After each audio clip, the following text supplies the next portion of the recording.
Obscure is our tasting room where we do guided tastings Thursday through Sunday with a number of our different spirits and also cocktails paired with those spirits. But it's an immersive experience. It's story driven.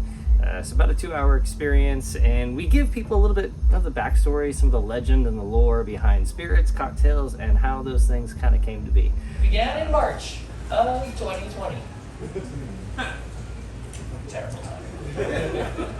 Now, the original idea was quite simple.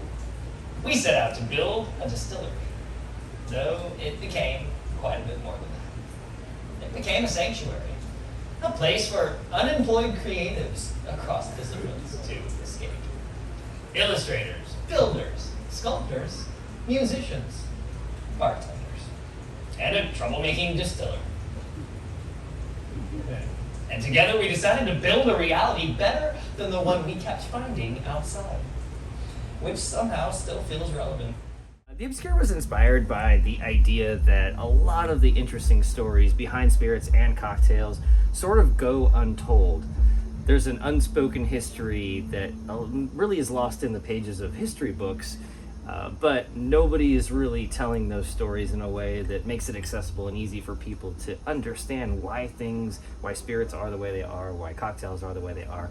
And certainly there's an opportunity there to also expand on that and get into the not just the more esoteric, but also the experimental at the same time. There were 4 thieves. Now by trade, they were spice merchants.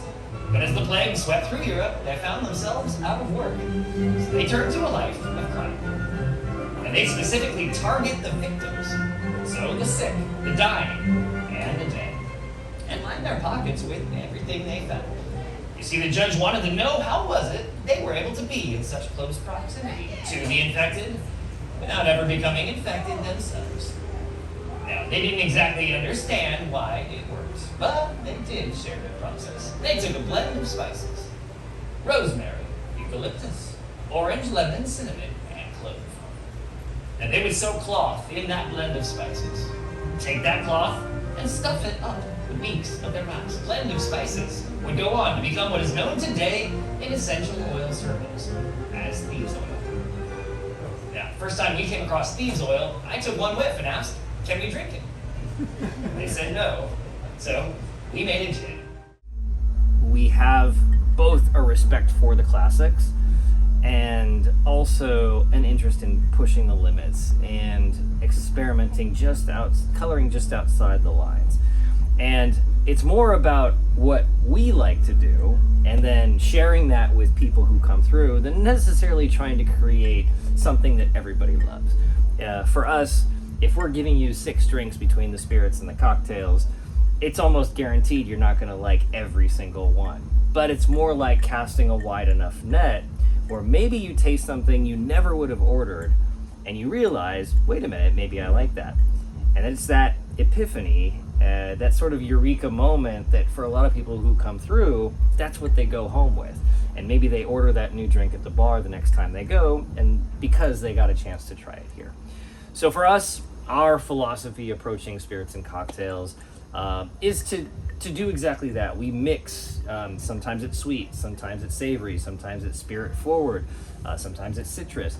The spirits range from 42% alcohol all the way up to 57% alcohol. You've got your light gins, very approachable and floral. You've got deep, dark, rich whiskeys and brandies. So we really kind of play around with the spectrum of flavors and experiences that you can evoke from spirits and cocktails without necessarily forcing any of it on anybody. It's really an open space to experiment and try something new. I think the Obscure is it draws off of imagination. So some of the settings and spaces come from reality. Some of them they're sort of hinted at in fiction, but it's mostly this idea of building spaces that snap you out of reality. Because as a pandemic project, one of our first goals was to get people to stop thinking about the real world. And so we wanted to create a world that made it easy to leave the real world behind and go someplace where a little bit of distraction and maybe a cocktail or two could help bring some sanity back.